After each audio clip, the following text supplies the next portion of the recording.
Sudarlun, Jaksa Penuntut Umum Kejari Nagan Raya menuntut Zuriati terdakwa mucikari kasus prostitusi online selama 6 bulan penjara dalam sidang yang berlangsung di Pengadilan Negeri Sukamakmur Nagan Raya, Rabu 29 Desember 2021.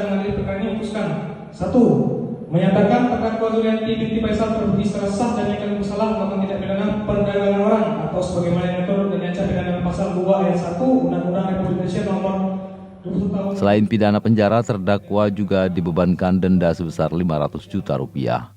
Sidang digelar melalui video conference VidCon yang Majelis Hakim JPU dan penasihat hukum di ruang sidang Pengadilan Negeri, sedangkan terdakwa Zuriati tercatat warga Nagan Raya berada di Lapas Melabu, Aceh Barat.